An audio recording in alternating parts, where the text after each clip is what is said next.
ആരും പുതിയ വസ്ത്രത്തിൽ നിന്ന് കഷണം കീറിയെടുത്ത് പഴയ വസ്ത്രത്തോട് ചേർക്കാറില്ല. അങ്ങനെ ചെയ്താൽ പുതിയ വസ്ത്രം കീറുന്നു എന്ന് മാത്രമല്ല, പുതിയ കഷണം പഴയതിനോട് ചേരാതെ വരികയും ചെയ്യും. ആരും പുതിയ വീഞ്ഞ് പഴയ തോൽക്കുടങ്ങളിൽ ഒഴിച്ചു വയ്ക്കാറില്ല. അങ്ങനെ ചെയ്താൽ പുതിയ വീഞ്ഞ് പഴയ തോൽക്കുടങ്ങൾ ഭേദിച്ച് ഒഴുകിപ്പോവുകയും തോൽക്കുടങ്ങൾ നശിക്കുകയും ചെയ്യും. പുതിയ വീഞ്ഞ് പുതിയ തോൽക്കുടങ്ങളിലാണ് ഒഴിച്ചു വെക്കേണ്ടത്. പഴയ വീഞ്ഞ് കുടിച്ച ഒരുവനും പുതിയത് ഇഷ്ടപ്പെടുകയില്ല. പഴയതാണ് മെച്ചം എന്നല്ലേ പറയുന്നത്. ഇപ്പോൾ കുറച്ച് കാര്യം മനസ്സിലാവണ്ടില്ലേ? ഇനി എല്ലാവരും ഒന്ന് നിങ്ങളുടെ താങ്കളുടെ ബൈബിളിൽ നോക്കിയൊന്ന് വായിച്ചത്. ഈ വചനം അടിവര ഇട്ടിട്ടുണ്ടോ? ഉണ്ടാകാൻ വഴിയില്ല. അതുകൊണ്ട് ഇപ്പോൾ ഒന്ന് അടിവര ഇട്ടേ. Hello 1 2 3 okay. അപ്പോൾ എന്നിട്ട് അതിനകത്ത് നോക്കിയൊന്ന് വായിച്ചേ, ശബ്ദമുയർത്തി വായിച്ചേ. അവൻ അവരോട് ഒരു ഉപമ പറഞ്ഞു. ആരും പുതിയ വസ്ത്രത്തിൽ നിന്ന് കഷ്ണം കീറിയെടുത്ത് പഴയ വസ്ത്രത്തോട് ചേർക്കാറില്ല. അങ്ങനെ ചെയ്താൽ പുതിയ വസ്ത്രം കീറുന്നു എന്ന് മാത്രമല്ല, പുതിയ കഷണം പഴയതിനോട് ചേരാതെ വരികയും ചെയ്യും. ആരും പുതിയ വീഞ്ഞ് പഴയ തോൽക്കുടത്തിൽ ഒഴിച്ചു വെക്കാറില്ല. അങ്ങനെ ചെയ്താൽ പുതിയ വീഞ്ഞ് പഴയ തോൽക്കുടങ്ങൾ ഭേദിച്ച് ഒഴുകിപ്പോവുകയും തോൽക്കുടം നശിക്കുകയും ചെയ്യും. പുതിയ വീഞ്ഞ് പുതിയ തോൽക്കുടങ്ങളിലാണ് ഒഴിച്ചു വെക്കേണ്ടത്. പഴയ വീഞ്ഞ് കുടിച്ച ഒരുവനും പുതിയത് ഇഷ്ടപ്പെടുകയില്ല. പഴയതാണ് മെച്ചം എന്നല്ലേ പറയുള്ളൂ. കർത്താവേ, നന്ദി പറയുന്നു. ഇതിൻ്റെ എല്ലാം അർത്ഥം ഞങ്ങൾക്ക് ഗ്രഹിക്കാൻ തക്ക വിധത്തിൽ കണ്ണ് തുറക്കണേ എന്ന് മാത്രമല്ല, ഞങ്ങളെ പുതിയ തോൽക്കുടം ആക്കണേ. പുതിയ വസ്ത്രം, ഉദാഹരണത്തിന് ഒരു പുതിയ സാരി, അതല്ലേ നമ്മുടെ ഇന്ത്യൻ. പുതിയ സാരി ഒരാൾ നിങ്ങൾക്ക് സമ്മാനം തന്നു, അല്ലെങ്കിൽ നിങ്ങൾ മേടിച്ചാൽ അതിൽ നിന്നും പഴയ സാരി ഉണ്ട് കേട്ടോ, കുഴപ്പമൊന്നുമില്ല അതിന്. എന്നാലും പഴയ സാരി ഉണ്ട്, അതും എടുക്കാം. കുറേ നാളായിട്ട് അത് എടുത്തുകൊണ്ടിരിക്കുന്നതാണ്.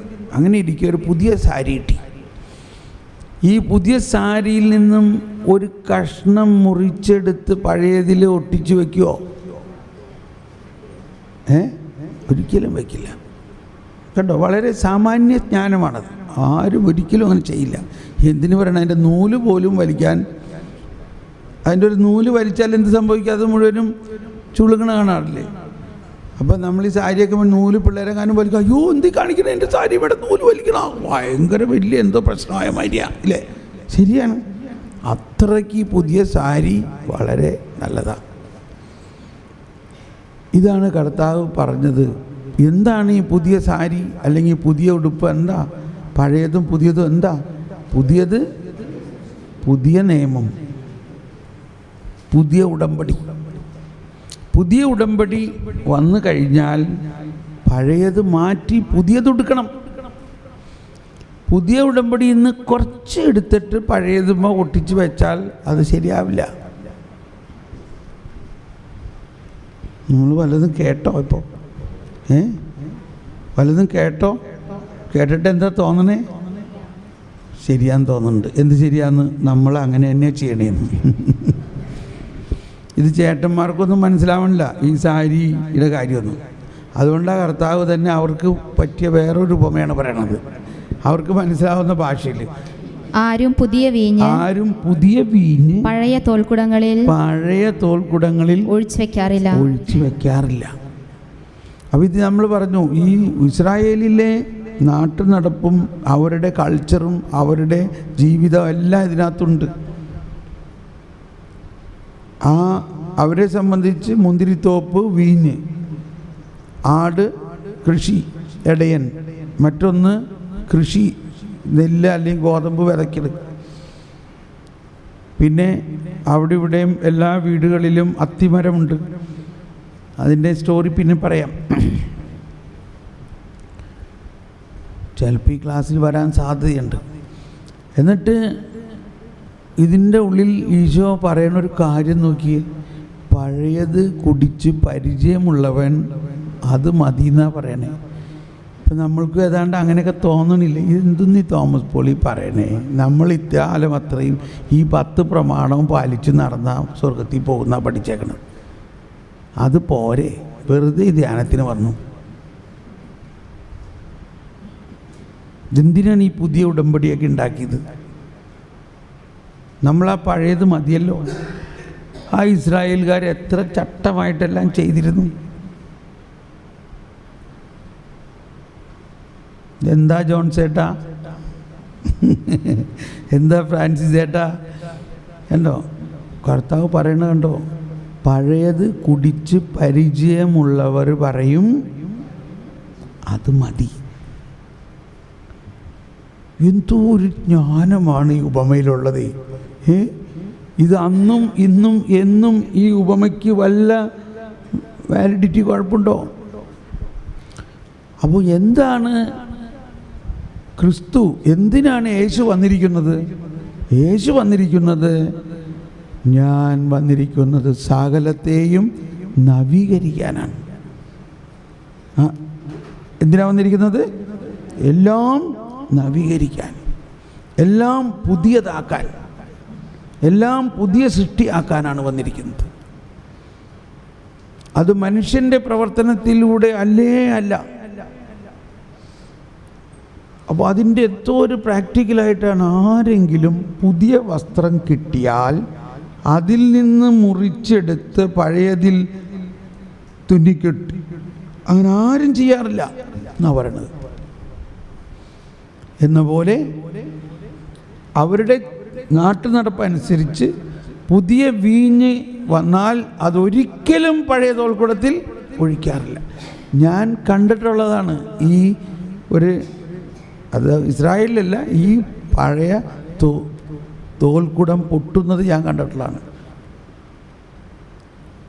അപ്പോഴാണ് എനിക്കത് മനസ്സിലാവണേ, ഭയങ്കര വീര്യമായിരിക്കും അതിങ്ങനെ തിളയ്ക്കണ മാതിരിയാണ്. തോൽക്കുടം പൊട്ടിയാൽ എന്തെല്ലാം പോകും? തോൽക്കുടം പോകും, വീഞ്ഞും പോകും. ഇതിൻ്റെ സീരിയസ്നെസ് മനസ്സിലാവുന്നുണ്ടോ? നമ്മൾ ജ്ഞാനസ്നാനം സ്വീകരിച്ച്, സ്ഥൈര്യലേപനവും സ്വീകരിച്ച്, വിശുദ്ധ കുർബാനയും സ്വീകരിച്ചപ്പോൾ നമ്മളിപ്പോൾ ആരായിരിക്കുന്നു? പുതിയ വീഞ്ഞും പുതിയ തോൽക്കുടമായിരിക്കുന്നു. ഇനി ഈ പുതിയ തോൽക്കുടത്തിൻ്റെ അകത്ത് പഴയ വീഞ്ഞ് നിറയ്ക്കേണ്ട ആവശ്യമുണ്ടോ? ഇനി പുതിയ വീഞ്ഞ് കിട്ടിക്കഴിഞ്ഞാൽ നമ്മുടെ ഈ ശരീരം, നമ്മുടെ ഈ ജീവിതം പുതിയ സൃഷ്ടിയാകണം എന്നതാണ്. പുതിയ സൃഷ്ടിയാകാതെ വീണ്ടും നമ്മുടെ ആ ഫരിസേയ സ്വഭാവമാകുന്ന പഴയ തോൽക്കുടത്തിൽ ഇത് നിറയ്ക്കുകയാണെങ്കിൽ തോൽക്കുടവും പൊട്ടും, വീഞ്ഞും പോകും. അപ്പോൾ ഇത് ശരിക്കും നമുക്ക് കാണാം. ഇപ്പം നമ്മൾ ചിന്തിക്കുമ്പോൾ നമ്മളിലോ നമ്മളുടെ അടുത്തുള്ള ആളുകളിലൊക്കെ കാണാം, നമ്മളിൽ തന്നെ കാണാമത്. പുതിയ വീഞ്ഞ് വന്നു, പക്ഷേ തോൽക്കുടം പഴയതാണ്. പുതിയ വീഞ്ഞ് വന്നു, മാമോദീസായിലൂടെയും സ്ഥൈര്യലേപനത്തിലൂടെയും വിശുദ്ധ കുർബാനയിലൂടെയും പുതിയ വീഞ്ഞ് വന്നോ? പുതിയ വീഞ്ഞാണോ നമ്മൾ കുടിക്കുന്നത്? പുതിയ വീഞ്ഞാണ് കുടിക്കുന്നത്, പക്ഷേ തോൽക്കുടം പഴയതാണ്. ഒന്ന് കൈവീശി കാണിച്ച്. ബ്രേക്ക്ഫാസ്റ്റ് എല്ലാം കഴിഞ്ഞ് പാത്രമൊക്കെ കഴുകി വെച്ച് ഇത്തിരി നേരം വിശ്രമിക്കുന്ന സമയമാണിപ്പോൾ. അതുകൊണ്ട് കുറച്ച് നേരം ഉറക്കും, ഒന്ന് മയങ്ങിക്കോ. അത് കഴിയുമ്പോഴേക്കും കറിക്ക് അരിയണം, ഉച്ചയ്ക്കൊക്കെയുള്ള ഭക്ഷണം ശരിയാക്കണം. ആ റിഥമാണ് നമ്മുടെ ഇങ്ങനെ നടക്കുന്നത്. അതിന് ഈ ന്യൂ വൈൻ എന്നുള്ള സംഭവം, പുതുവീഞ്ഞെന്നുള്ള അർത്ഥം മനസ്സിലാകുമ്പോൾ തന്നെ നമുക്ക് ഈ പുതിയ നിയമവും പഴയ നിയമവും തമ്മിലുള്ള വ്യത്യാസം ക്ലിയറായിട്ട് വരുന്നില്ലേ?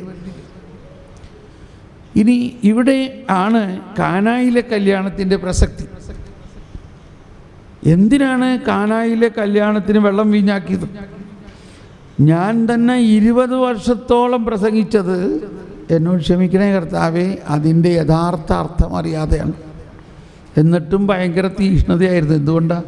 ഞാൻ പ്രസംഗിച്ചുകൊണ്ടൊന്നും ആവില്ലായിരുന്നു. കർത്താവിൻ്റെ ഒരു വലിയ വചനപ്രഘോഷകൻ ഫോറിനിൽ ഭയങ്കര വലിയ ശുശ്രൂഷ നടത്തി, ഭയങ്കര ഹീലിംഗ് ഒക്കെ ഉണ്ടായി. അപ്പോൾ നാച്ചുറലി ഇയാൾ വിചാരിക്കുന്നത് അയാളുടെ അഭിഷേകം കൊണ്ടല്ലേ. പക്ഷെ പിന്നീട് അയാൾക്ക് മനസ്സിലായി അയാളുടെ അഭിഷേകം കൊണ്ടല്ലോ, അവിടെ ഒരു അമ്മാമ്മ ഇരുന്ന് പ്രാർത്ഥിക്കണ്ടായിരുന്നു. ആ അമ്മാമ്മയുടെ പ്രാർത്ഥന കൊണ്ടാണ് ഇതൊക്കെ നടന്നത് എന്ന ഭാര്യകാരായിരിക്കും.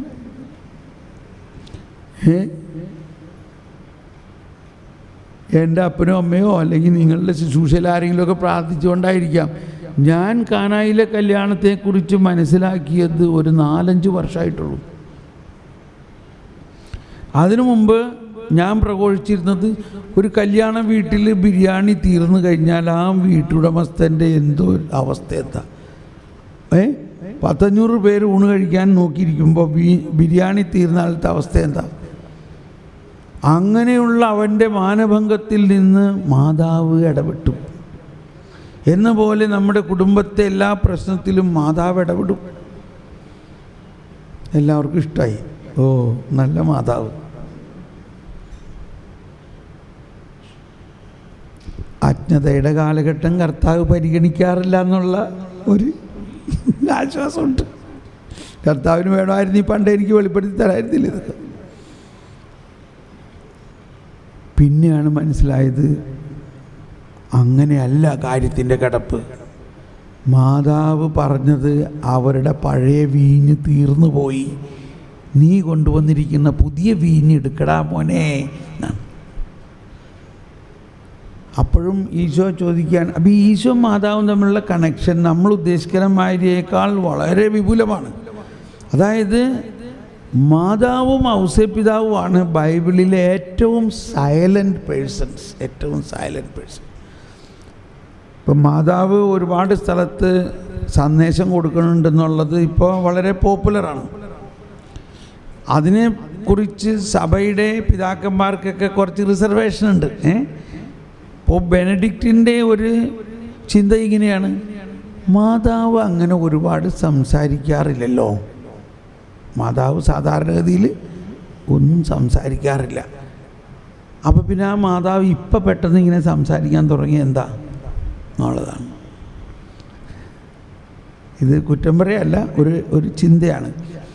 മാതാവും ഔസേപ്പിതാവുമാണ് ബൈബിളിലെ ഏറ്റവും സൈലൻറ്റ് പേഴ്സൺസ് എങ്കിലും അവർ തമ്മിൽ ഭയങ്കര സംസാരം കമ്പിയിലൂടെ അകത്തുണ്ട്. ആര് തമ്മിൽ? ഈശോയും മാതാവും, ഈശോയും ഔസേപ്പിതാവും.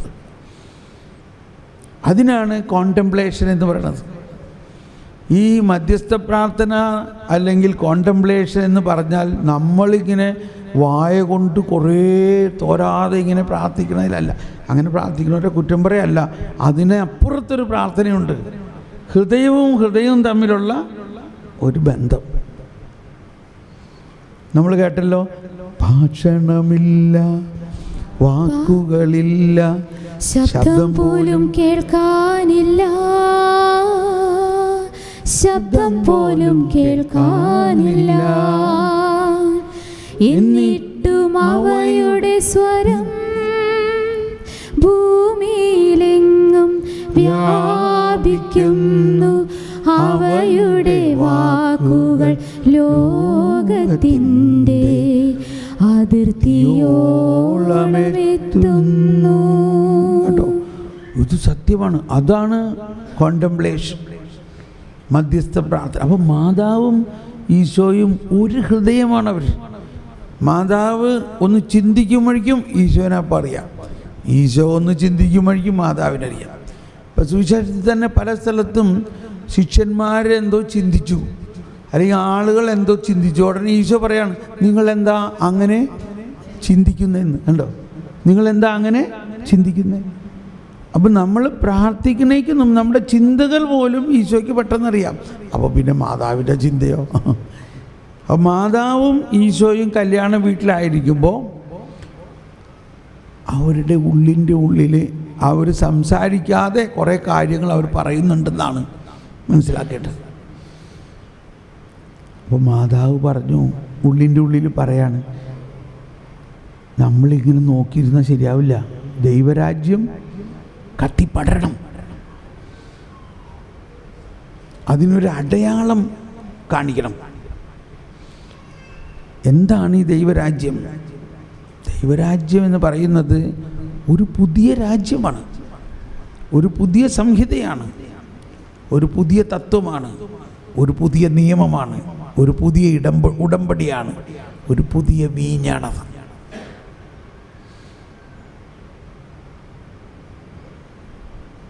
അപ്പോൾ ഈശോ പറഞ്ഞു, അതിന് എൻ്റെ സമയമായിട്ടില്ലല്ലോ.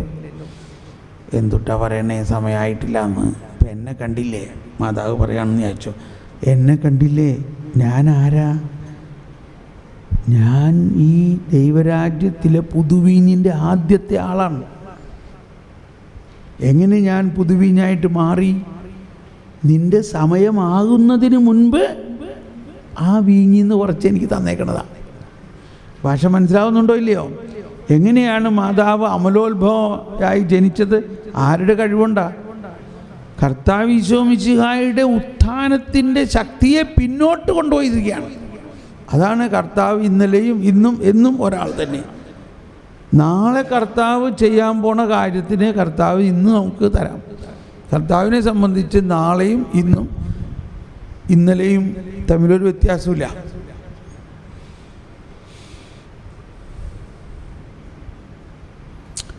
അപ്പോൾ ഈശോ സമ്മതിച്ചു, എന്നാൽ ശരി, നമുക്ക് അങ്ങനെ ചെയ്യാം. ഉടനെ മാതാവ് പറയാണ്, അവൻ പറയുന്നത് ചെയ്യുക. ഈ അവൻ പറയുന്നത് ചെയ്യുക എന്നൊക്കെ പറഞ്ഞാൽ വലിയ അർത്ഥമാണത്. അപ്പോൾ നമുക്ക് പെട്ടെന്ന് വേറൊരു സ്ഥലത്തേക്ക് പോയാൽ ക്ലിയർ ആവും. താബോർ മലയിൽ യേശു രൂപാന്തരപ്പെട്ടു. എന്താണ് അതിൻ്റെ അർത്ഥം? മോശയും ഏലിയായും അവിടെ വന്നിരിക്കുന്നു. മോശയും ഏലിയായും അവിടെ വന്നിരിക്കുന്നു. ഈശോ എല്ലാവരെയും മുകളിലോട്ട് കൊണ്ടുപോയില്ല. അപ്പസ്തോലന്മാരിൽ തൻ്റെ കോർ ഗ്രൂപ്പായ 3 പേര്, കോർ ഗ്രൂപ്പ് ആരാണത്? പത്രോസും യാക്കോബും യോഹന്നാനും. അവരെ 3 പേരെ മാത്രം കൊണ്ടുപോയി. നമുക്കറിയാം, അപ്പോൾ ബാക്കിയുള്ളവരെ കൊണ്ടുവരുന്ന എന്താ അവസ്ഥയായിരിക്കും. ഈ പത്രോസ് തന്നെ പറയാണ്, ഓ നമുക്കിവിടെ 3 കൂടാരം ഉണ്ടാക്കാം. ഒന്ന് മോശയ്ക്കും ഏലിയായ്ക്കും, ഒന്ന് ഈശോയ്ക്കും. ഇത് പത്രോസിൻ്റെ ഉള്ളിൽ ഉള്ള ഒരു പഴയ നിയമവും പുതിയ നിയമത്തിൻ്റെയും ഒരു മിക്സർ പോലെയാണ്. ഏത്? ഇപ്പോൾ പഴയ വീഞ്ഞും പുതിയ വീഞ്ഞും കൂടി അവൻ ഒന്നിക്കാനുള്ള പരിപാടിയാണ്. താഴെ എഴുതിയിട്ടുണ്ട്, അവൻ എന്താ പറയണതെന്ന് അവന് തന്നെ അറിഞ്ഞൂടാ. അപ്പോൾ അപ്പസ്തോലന്മാർക്ക് തന്നെ അന്ന് ഇതൊന്നും മുഴുവനും വെളിപ്പെടുത്തി കൊടുത്തിട്ടില്ല. അത്രയ്ക്ക് മെസ്സിയാനിക് സീക്രസി നിറഞ്ഞ സമയമായിരുന്നു ഈ യേശുവിൻ്റെ പരസ്യ ജീവിത കാലഘട്ടം. അവർക്ക് മനസ്സിലായിട്ടുണ്ടെങ്കിൽ അത് യേശുവിൻ്റെ, അത് പന്തക്കോസ്തയ്ക്ക് ശേഷമാണ് അതൊക്കെ മനസ്സിലായിട്ടുള്ളത്. അതിനൊരു തെളിവാണ് പത്രോസ് പറയാണ്, നമുക്കിവിടെ 3 കൂടാരമുണ്ടാക്കാം. അപ്പോൾ പത്രോസ് എന്ത് കണക്കാക്കി? മോശയെയും ഏലിയായെയും യേശുവിനെയും ഒരേ ആൾക്കാർ, ഒരേ ലെവലിലുള്ള ആൾക്കാരായിട്ട് കണക്കാക്കി. അപ്പോൾ മോശയ്ക്ക് സുപരിചിതമായിരുന്ന ഒരവസ്ഥ വരികയാണ്. എന്താണ് മോശയ്ക്ക് സുപരിചിതമായിരുന്ന ഒരവസ്ഥ? ഒന്ന് കൈവീശി കാണിച്ചേ. മോശയ്ക്ക് വളരെ സുപരിചിതമായ ഒരവസ്ഥാവിശേഷം എന്താണ്? കാർമേഘങ്ങൾ. മേഘം വന്ന് മൂടി ഇവരെ. എന്താ മോശയ്ക്ക് സുപരിചിതം എന്ന് പറയണത്? പണ്ട് മോശയും കൂട്ടരും കർത്താവിൻ്റെ പേടകവുമായിട്ട് നീങ്ങുമ്പോൾ തമ്പടിച്ചു കഴിഞ്ഞാൽ മേഘം ഇറങ്ങി വരാണ്ട് ഇവർ പോവില്ല. മേഘം എന്ന് പറയുന്നത് കർത്താവിൻ്റെ സാന്നിധ്യമാണ്. അവരവിടെ കാത്തിരിക്കും. മേഘം വന്നാൽ കർത്താവിൻ്റെ സാന്നിധ്യം വന്നു, അപ്പോഴേ അവർ നീങ്ങുള്ളൂ. ആ കർത്താവിൻ്റെ സാന്നിധ്യം കാർമേഘമായിട്ട് വന്ന് മൂടി. ആകെ അന്ധകാരം. ഈ അന്ധകാരം ജോൺ ഓഫ് ദ ക്രോസ് പറയണ ഡാർക്ക് നൈറ്റ് പോലെ തന്നെയാണ്. സിസ്റ്റർ മനസ്സിലായില്ലേ? ആ അന്ധകാരം അശുദ്ധാരൂപിയുടെ അന്ധകാരമല്ല, ദൈവ സാന്നിധ്യത്തിൻ്റെ, അദൃശ്യമായ ദൈവത്തിൻ്റെ ആ അനുഭവം. എന്താ വിശ്വാസം എന്ന് പറയുന്നത്? കാണപ്പെടാത്തവ ഉണ്ട് എന്നുള്ള ബോധ്യമാണ്. ആ കാണപ്പെടാത്ത അവസ്ഥ. പക്ഷെ അവിടെ നിന്നൊരു ശബ്ദം വരികയാണ്. എന്തായിരുന്നു ആ ശബ്ദം?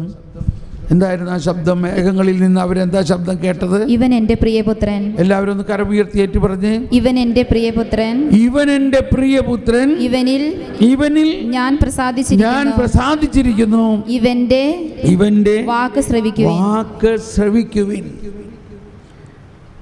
ഇനി ഇതിനെ ഞാൻ വേറൊരു ഭാവം കൊടുക്കാൻ പോവുകയാണ്. ഒന്ന് സ്തുതിച്ചേ. പരിശുദ്ധാത്മാവേ നന്ദി പറയുന്നു, പരിശുദ്ധാത്മാവേ നന്ദി പറയുന്നു, പരിശുദ്ധാത്മാവേ ഇത് ഞങ്ങൾക്ക് മനസ്സിലാക്കി തരണമേ. വെറുതെ അല്ല ഈ വെള്ളം കുടിക്കണേ, ചപ്പാത്തിയായിരുന്നു തിന്നത്.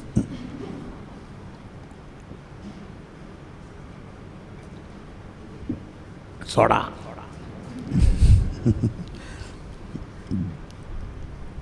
ശ്രദ്ധിക്കണം കേട്ടോ, വെള്ളം എടുക്കുന്ന ആളും ശ്രദ്ധിക്കണേ.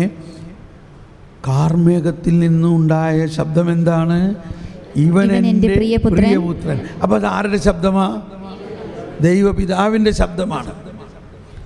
അപ്പം ഇവിടെയാണ് ഇതിൻ്റെ ഇടയ്ക്ക് പുതിയ നിയമത്തിൽ, പ്രത്യേകിച്ച് സുവിശേഷത്തിൽ എഴുതാപ്പുറമുണ്ട്. എഴുതാപ്പുറം എന്ന് പറഞ്ഞാൽ നിങ്ങൾക്ക് മനസ്സിലായില്ലേ?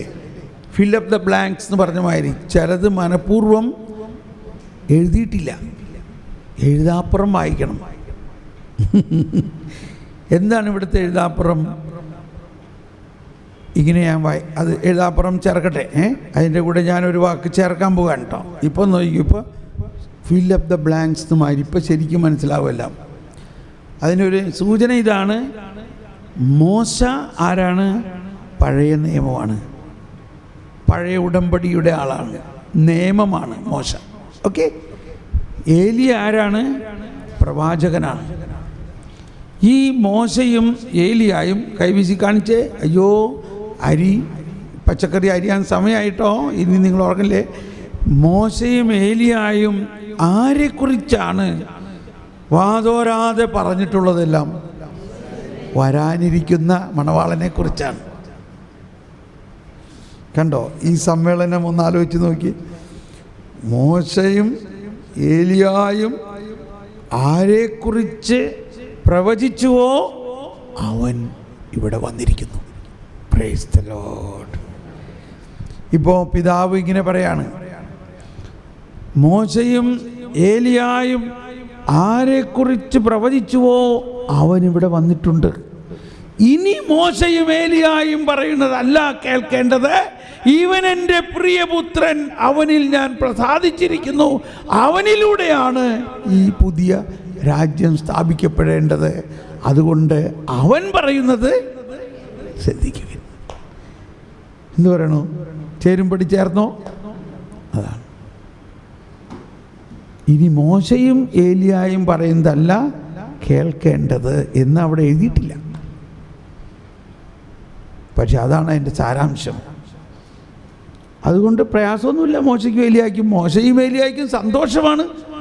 മോശ അന്ന് ദൈവത്തിൻ്റെ സാന്നിധ്യം മോശയുടെ അടുക്കലൂടെ കടന്നു പോയപ്പോൾ മോശയ്ക്ക് ആ ദൈവത്തിൻ്റെ മഹത്വം കാണാൻ പറ്റിയോ? ഇല്ല. എന്നാൽ ഇന്ന് മോശ ദൈവത്തിൻ്റെ മഹത്വം ദർശിക്കുകയാണ് ഈശോയിലൂടെ. Praise the Lord. എന്തുകൊണ്ടാണ് ഇന്ന് ഈശോയുടെ ദൈവത്തിൻ്റെ മഹത്വം മോശ ദർശിക്കുന്നത്? ദൈവം മനുഷ്യനായി അവതരിച്ചതിലൂടെയാണ്.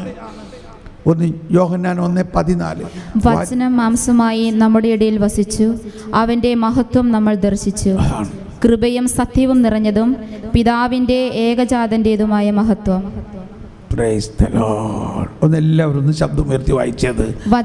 വചനം മാംസമായി നമ്മുടെ ഇടയിൽ വസിച്ചു. അവന്റെ മഹത്വം നമ്മൾ ദർശിച്ചു.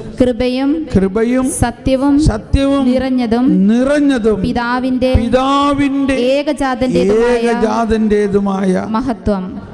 കണ്ടോ, ഇപ്പോൾ ഒരു വാക്ക് നമ്മളിപ്പോൾ ഭാഷ മാറിക്കൊണ്ടിരിക്കുകയാണ്. ഇപ്പോൾ നമ്മൾ കുറേ ദിവസമായിട്ട് നീതി എന്നാണ്. ഇപ്പം ഇന്ന് മുതൽ വരാൻ പോണത് എന്താ? മഹത്വം. ഇനി നമ്മൾ നോക്കുമ്പോഴൊക്കെ മഹത്വം എന്നേ കാണുള്ളൂ ബൈബിള്. ദൈവത്തിൻ്റെ മഹത്വമാണ്. ദൈവത്തിൻ്റെ മഹത്വം എങ്ങനെ പ്രകടമായി? മനുഷ്യനായി ദൈവം മനുഷ്യാവതാരം, വചനം മാംസമായി. അതാണ് ഗ്ലോറിയ പാടുന്നത്. മാലാഖമാർ എന്ത് പാടി? അത്യുന്നതങ്ങളിൽ ദൈവത്തിന് സ്തുതി, ഭൂമിയിൽ സന്മനസ്സുള്ളവർക്ക് സമാധാനം. അത്യുന്നതങ്ങളിൽ ദൈവത്തിന് മഹത്വം. Glory to God. അപ്പോൾ ഈ ഗ്ലോറിയ പാടുന്നതിൻ്റെ അർത്ഥം ഗ്ലോറിയ. എന്താണ് ഗ്ലോറി ഉണ്ടാകുന്നതിന് കാരണം? ദൈവം മനുഷ്യനായിരിക്കണം. ദൈവം മനുഷ്യനായപ്പോഴാണ് ദൈവത്തിൻ്റെ മഹത്വം. ദൈവം സ്വർഗത്തിൽ തന്നെ ഇരിക്കുകയാണെങ്കിൽ വലിയ മഹത്വം ഉണ്ടെങ്കിലും അതിൽ പ്രത്യേകിച്ചൊന്നുമില്ല. ദൈവം തൻ്റെ വീട്ടിലിരിക്കണം, തൻ്റെ വാസസ്ഥലത്തിരിക്കണം. ആ ദൈവം പാപികളിൽ പാപിയായ ഒരു മനുഷ്യൻ്റെ രൂപത്തിൽ അവതരിച്ചിരിക്കണം. ഇതെങ്ങനെ സാധിക്കും? ഇതെന്തോ ഒരു വലിയ പ്രവർത്തനമാണ്. ഈ പ്രപഞ്ച സൃഷ്ടാവായ അവിടുന്ന് ദാസൻ്റെയും സൃഷ്ടാവിൻ്റെയും സാദൃശ്യമാണില്ലേ? എളുപ്പം പറ്റും. എന്താ നമ്മളുടെ വ്യത്യാസം മനസ്സിലാവണ്ടോ? അങ്ങ് ഒരേ സമയത്ത് ദാസനും സൃഷ്ടാവുമാണെന്ന്. അവിടെയാണ് മഹത്വം. എനിവേ, അപ്പോൾ ആ മഹത്വമാണ് അന്ന് മോശയ്ക്ക് കാണാൻ പറ്റിയിരുന്നില്ല. എന്നാൽ ഇന്ന് മോശ മഹത്വം കാണും. അപ്പോൾ ഈ മോശേനെ എങ്ങനെയാണ് പത്രോസൊക്കെ തിരിച്ചറിഞ്ഞ്? അവർ മരിച്ച ആൾക്കാരല്ലേ? അവർ മരിച്ചു പോയോ? അതാണ് വേറൊരു മഹത്വം. നമ്മൾക്കും നമ്മൾ മരിച്ചാൽ നമ്മളെ ആളുകൾക്ക് തിരിച്ചറിയാൻ പറ്റും. നമ്മുടെ അപ്പാപ്പനെയും അമ്മാമ്മേനെയും നമ്മുടെ അപ്പനെയും അമ്മേനെയും നമുക്ക് തിരിച്ചറിയാൻ പറ്റും. ഭാര്യയും ഭർത്താവിനെയൊക്കെ തിരിച്ചറിയാൻ പറ്റും, ശരീരമില്ലാതെ തന്നെ. Price the Lord. ഇപ്പോൾ മോശയും എലിയായും വന്നു എന്ന് പറയുന്നുണ്ട്. അവർ ശരീരത്തോടെയാണോ വന്നേക്കണേ? അല്ല. ആർക്കറിയാം അല്ലേ? ഒരു സൂചനയുണ്ട്. ഏലിയ ശരീരത്തോടെ പോയി എന്നാണ് പറയണത്. മോശയുടെ ശരീരം എവിടെയാണെന്ന് ആർക്കും ഒരു അറിവില്ല. മോശയുടെ കല്ലറയോ ബോഡിയോ എവിടെയെന്ന് അന്വേഷിച്ചിട്ട് ആർക്കും കിട്ടിയിട്ടില്ല. ചിലപ്പോൾ മോശയും ശരീരത്തോടെ പോയിട്ടുണ്ടാവണം. എന്തോ ആകട്ടെ, ഇനി ശരീരത്തോടെ പോയിട്ടുണ്ടെങ്കിൽ തന്നെയും പത്രോസിന് ആ ശരീരം കണ്ടാൽ അങ്ങനെ മനസ്സിലാവും മോശാന്ന്. അപ്പോൾ ഇതൊക്കെ ഇതിൻ്റെ അകത്ത് കിടക്കണ വലിയ രഹസ്യങ്ങളാണ്. അങ്ങനത്തെ ഒരു ദിവ്യ ദർശന ചൈതന്യം നമ്മളെല്ലാവർക്കും ഉണ്ട്. തൽക്കാലം അങ്ങനെ നിൽക്കട്ടെ. ഇതൊന്നും മനസ്സിലാകാത്തത് എന്തുകൊണ്ടാണെന്നറിയാമോ? നമ്മളിവിടെ നമ്മുടെ ഭൂമിക്ക് മതിൽ കെട്ടാനും വീട് കെട്ടാനും നമ്മുടെ തെങ്ങും തൗങ്ങിൻ്റെ കാര്യം നമ്മൾക്ക് ചിന്ത. അപ്പോൾ പിന്നെ ഈ ദിവ്യ ദർശനം എങ്ങനെ കിട്ടുക? ഞാൻ പറയുമ്പോൾ തമാശയല്ലിട്ട്, ഇത് ഭയങ്കര വലിയ കാര്യമാണ്. നമ്മൾക്ക് ഇതെല്ലാം ഉണ്ട് ഇല്ലേ? മൂരിനെ ഒഴുകണവൻ എന്ത് ചിന്തിക്കും? മൂരിനെക്കുറിച്ചും കാളയെക്കുറിച്ചും ചിന്തിക്കും എന്ന മാതിരിയാണ് നമ്മൾ. ഇത് ബൈബിളിൽ പറഞ്ഞേക്കണ കാര്യമെന്നറിയാലോ ഇല്ലേ? കലപ്പ കൊണ്ട് ഒഴുകണവൻ കലപ്പയുടെ കാര്യവും കാളയുടെ കാര്യവും ഒഴുകണ കാര്യവുമാണ് എപ്പോഴും ചിന്തിച്ചുകൊണ്ടിരിക്കുന്നത്. കലപ്പ പിടിക്കുകയും ചാട്ടയിൽ അഭിമാനിക്കുകയും ചെയ്യുന്നവൻ കാളകളെ തെളിക്കുകയും ചാട്ടയിൽ അഭിമാനിക്കും. അവൻ ഞാൻ അടി വെച്ചു കൊടുത്ത് കാളയ്ക്ക് ഇത്രയും വലിയ അഭിമാനം എന്താ കാര്യം? കാളകളെ തെളിക്കുകയും നോക്കുകയും അവയെപ്പറ്റി സംസാരിക്കുകയും ചെയ്യുന്നവൻ എങ്ങനെ വിജ്ഞാനിയാകും? അവൻ ഉഴവച്ചാലുകളെപ്പറ്റി ചിന്തിക്കുകയും പശുക്കുട്ടികൾക്കുള്ള തീറ്റയുടെ കാര്യത്തിൽ ശ്രദ്ധിക്കുകയും ചെയ്യുന്നു. 5 കാര്യം പറഞ്ഞിട്ടുണ്ട് ഇവിടെ. മുഴുവനിപ്പോൾ വായിക്കണ്ട. ഇത് സെയിം പ്രിൻസിപ്പിൾ തന്നെയാണ്. വേറെ പറഞ്ഞേക്കണത് കൊല്ലൻ്റെ ആലയിൽ ആ ചൂടത്തിരുന്ന് ഇരുമ്പ് ഇന്നലെ ആരോ തട്ടുകയും പിടിക്കുകയും ചെയ്യണം. അവനെന്താ ചിന്തിക്കുക? അവന് വെളിപാട് കിട്ടുമോ? വെളിപാട് കിട്ടണമെങ്കിൽ ഇതേമാതിരി ഇരുന്ന് ഉറങ്ങണം. ഉറങ്ങണം കുറേ സമയം. മറ്റു കാര്യങ്ങളിൽ വ്യാപൃതരാകാതെ വിശ്രമിക്കണം.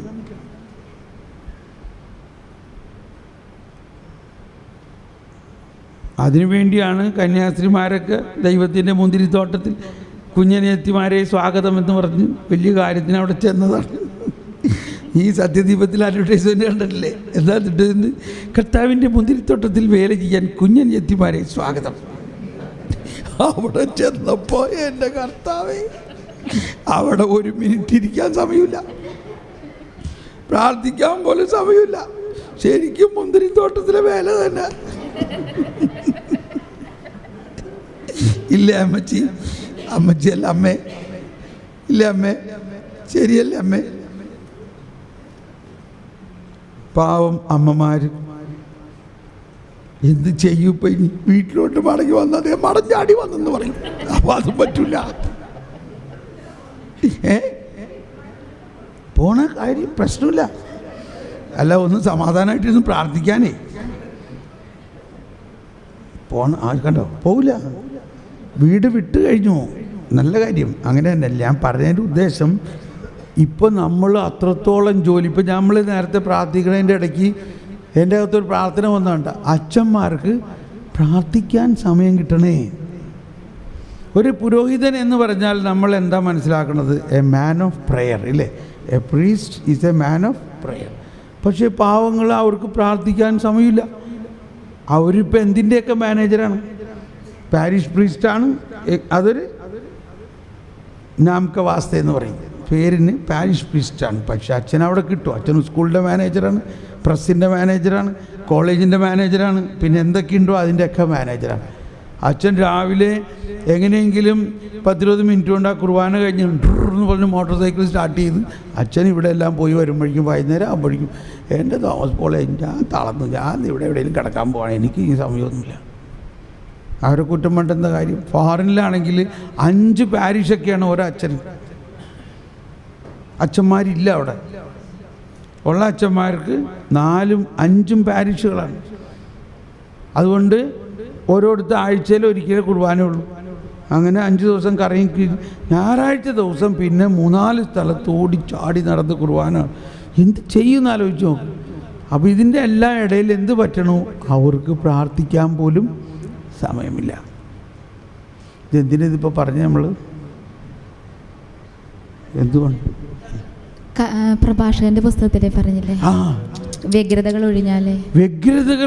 ഒഴിഞ്ഞാലേ വെളിപാട് കിട്ടുള്ളൂ. അപ്പോൾ പ്രഭാഷകൻ്റെ പുസ്തകത്തിൽ 38-ാം അധ്യായത്തിൽ 5 കാര്യങ്ങൾ പറയുന്നുണ്ട്. ഏതൊക്കെയാണ് പെട്ടെന്ന് ആ ഉദാഹരണം? ഒന്ന് കലപ്പയിൽ കൈവച്ച ആളുടെ, ഒന്ന് തട്ടാൻ്റെ അല്ലെങ്കിൽ കൊല്ലൻ്റെ, വേറൊന്ന് ശില്പിയുടെ.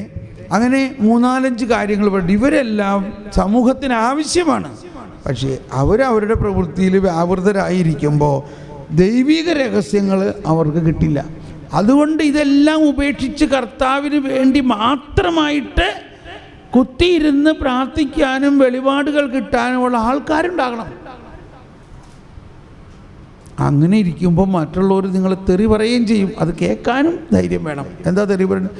അവൻ വെറുതെ രാവിലെ മുതൽ ആ ചാപ്പലിൽ കുത്തിയിരിക്കുകയാണ്, ഒരു പണിയില്ല, പല പണി അന്വേഷിച്ചൂടെ? ബാക്കിയുള്ളവർ ജോലി എടുക്കണം, അവനിരുന്ന് തിന്നണം. പറയോ ഇല്ലയോ? അപ്പോൾ നമുക്ക് ആകെ പ്രശ്നം, ദൈവമേ ഇപ്പം എന്ത് ചെയ്യും? അപ്പം ഇങ്ങനത്തെ എല്ലാം തിക്കുമുട്ടലുണ്ട്. ഞാനിതെല്ലാം പറയുന്നത് എന്തുകൊണ്ട് പത്രോസിന് മനസ്സിലായി അത് മോശയാണെന്ന്. പത്രോസ് വള്ളവും വലയും വിട്ട് കർത്താവിൻ്റെ കൂടെ പോന്നിരിക്കുകയാണ്. നമ്മളെല്ലാവരും ധാരാളം പഠിപ്പിച്ച് വലിയ പഠിപ്പീരുകാരാക്കി, വലിയ ജോലിക്കാരാക്കി. ഇനിയിപ്പോൾ എന്തു ചെയ്യും? കർത്താവിന് വേണ്ടി ജോലി ചെയ്യാൻ ആരുമില്ലാണ്ടായി. അതുകൊണ്ട് ഈ സ്കൂളും കോളേജൊക്കെ കുറേ അടയ്ക്കാൻ നല്ലത്.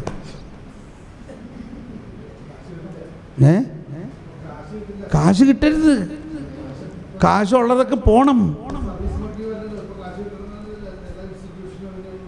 അതാണ് ഈ ഇത്രയും കാശിൻ്റെ ഒന്നും ആവശ്യമില്ല നമുക്ക്. ഇച്ചിരി കഞ്ഞിയും ചമ്മന്തിയും കഴിച്ച് ജീവിക്കാൻ ആവശ്യമുള്ളൂ. കർത്താവ് ഈശോമിശിഹയും ഔസേപ്പിതാവും മാതാവും ഒക്കെ ജീവിച്ചത് എങ്ങനെയാണ്? അപ്പോൾ നമുക്കൊന്ന് പ്രാർത്ഥിക്കാം, ഈ ധനവാന്മാരുടെയൊക്കെ ധനം കുറച്ചില്ലാതാവട്ടെ എന്ന് പ്രാർത്ഥിക്കാം. ഒന്ന് ധൈര്യമുണ്ടോ നിങ്ങൾക്ക് അങ്ങനെ പ്രാർത്ഥിക്കാൻ? കഴിഞ്ഞ ധ്യാനത്തിൽ അങ്ങനെ പ്രാർത്ഥിച്ചു. 10 ദിവസം കഴിഞ്ഞപ്പോൾ നോട്ടിൻ്റെ കാര്യം അങ്ങനെയായി.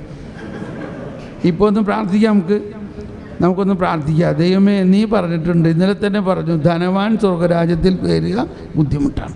എന്നാൽ പിന്നെ ആ ധനവാന്മാരുടെ ധനം അങ്ങ് മാറ്റി അവരെ സ്വർഗരാജ്യത്തിൽ കയറ്റും. ഒന്നിലെല്ലാവരും കരമുയർത്തി ഒന്ന് പ്രാർത്ഥിച്ച, കർത്താവേ, ഒരുപാട് ധനമുള്ള ആളുകളുടെ ധനം മാറട്ടെ, അത് ദരിദ്രർക്ക് പോട്ടെ, അങ്ങനെ അവർ സ്വർഗരാജ്യത്തിൽ കയറാനിടയാകട്ടെ. ഒരുപാട് ധനമുള്ള ആളുകളുടെ ധനം ഇല്ലാതാകട്ടെ ദൈവരാജ്യത്തെ പ്രതി. അങ്ങനെ അവർ ദൈവത്തിലേക്ക് തിരിയാനിടയാകട്ടെ. അവരുടെ ധനം ഒട്ടും ധനമില്ലാത്ത ആളുകൾക്കുണ്ടാവട്ടെ. Praise the Lord. ഞാനൊരിക്കൽ ഇതേമാതിരി പ്രാർത്ഥിച്ചിട്ട് സ്വിറ്റ്സർലൻഡിൽ പോയി. അന്ന് അവിടെ നമ്മുടെ ധ്യാനം നടക്കണ നേരത്ത് ഒരു മദാമ ഓടി വന്നിരിക്കുകയാണ്. എന്തു പറ്റി? തോമസ് പോളി, ഞങ്ങളുടെ ബാങ്ക് പൊളിഞ്ഞു. Price the Lord. തോന്നിയാൽ അയ്യോ, എന്താ അങ്ങനെ പറഞ്ഞു? ഞങ്ങൾ ഇത്രയും ദിവസം പ്രാർത്ഥിച്ചത് ഈ ബാങ്കൊക്കെ പൊളിയാനായിരുന്നു. അല്ലെങ്കിൽ നീ 2 മണിക്കൂർ വണ്ടി ഓടിച്ച് ഇന്ന് ഈ പ്രാർത്ഥന കൂടാൻ വരുമോ? ആഹാ, അപ്പം നിങ്ങൾ പ്രാർത്ഥിച്ചിട്ടല്ല ഞങ്ങളുടെ ബാങ്ക് പൊളിച്ചതായി.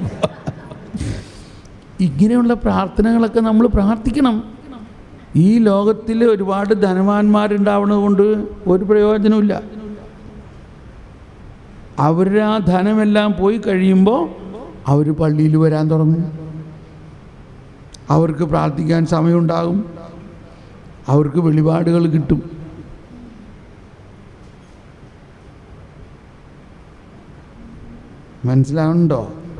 മനസ്സിലാവുന്നുണ്ടോ? എന്ത് പ്രാർത്ഥിക്കണം പറയും. ഒരു കാര്യം മനസ്സിലായില്ലേ? നിങ്ങൾ തന്നെ പല കാര്യങ്ങളിൽ വ്യാപൃതരാണെങ്കിൽ ദൈവീക വെളിപാടുകൾ കിട്ടില്ല. അതുകൊണ്ട് എന്ത് വേണം?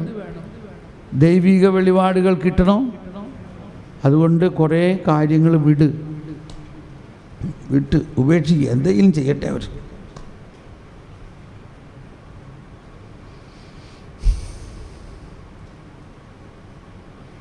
ആരോ തീരുമാനമെടുക്കുന്നുണ്ട് ഇപ്പോൾ. ഇതിനകത്ത് ഒരാളെങ്കിലും അങ്ങനെ ഒരു തീരുമാനം എടുത്താൽ ദൈവത്തിന് സന്തോഷമായി. ദൈവം പറയുന്നത്, സ്വർഗത്തിൽ നിന്ന് ആരെങ്കിലും ഞാൻ പറയണത് കേൾക്കാനുണ്ടോ എന്നാ ചോദിക്കുന്നത്. ഇല്ല. കാരണം ഒന്ന് ഇരിക്കണ്ടേ? 1 മണിക്കൂറെങ്കിലും ഇരുന്നാലല്ലേ ഒന്ന് കേൾക്കുള്ളൂ. നമ്മൾ പറയുന്നത് 5 മിനിറ്റുള്ളൂട്ടാ കർത്താവ്, എനിക്ക് വേഗം ജോലി ചെയ്യാൻ പോകാനാണ്, ഞാൻ അവിടെ കയറി 5 മിനിറ്റ് പ്രാർത്ഥിച്ചു പോയി. അപ്പോൾ വലിയ വെളിപാടൊന്നും കിട്ടില്ല. ശവം എവിടെയുണ്ടോ അവിടെ കഴുകന്മാരുണ്ട്. അതൊക്കെയാണ് ഇപ്പം ആ ഇതാ പേര് പറഞ്ഞ് മറന്നുപോയി. ലിജി അല്ലേ? ലിജി ഇന്നലെ വൈകുന്നേരം ശവന്മാരി ആയില്ലേ? അത് കഴിഞ്ഞിട്ട് ഒരുപാട് വെളിപാട് കിട്ടിയിട്ടുണ്ടെന്നാണ് പറയണേ. നമ്മൾ കണ്ടത് ശവന്മാരി ആയി എന്നുള്ളതാണ്. എന്ന് പറഞ്ഞാൽ ആള് വീണു, ഒരു ബോധമില്ലാണ്ടായി. പക്ഷേ ഉള്ളിൽ പരിശുദ്ധാത്മാവ് പ്രവർത്തിക്കുന്നുണ്ടായിരുന്നു. രാത്രി വലിയ വെളിപാടുകളൊക്കെ കിട്ടിയിട്ടുണ്ട്. ഇങ്ങനെ നമുക്കെല്ലാവർക്കും ഒന്ന് വേണോ വേണ്ടയോ? ഇതിങ്ങനെ നമ്മളെല്ലാവരും ഒന്ന് ബോധമില്ലാണ്ട് വീഴണോ? ആർക്കും താല്പര്യമില്ല. അപ്പോൾ കർത്താവിൻ്റെ വചനമാണ് പറയുന്നത്, ശവം എവിടെയുണ്ടോ അവിടെ കഴുകന്മാരുണ്ട് എന്ന് പറഞ്ഞാൽ നമ്മുടെ മാനുഷികമായ ബുദ്ധിയും ബോധ്യവും എല്ലാം നിർവീര്യമാകുന്ന ഒരവസ്ഥയിൽ ദൈവത്തിൻ്റെ പരിശുദ്ധാത്മാവിൻ്റെ വെളിപാട് കഴുകനെ പോലെ പറന്നിറങ്ങും. Price the Lord.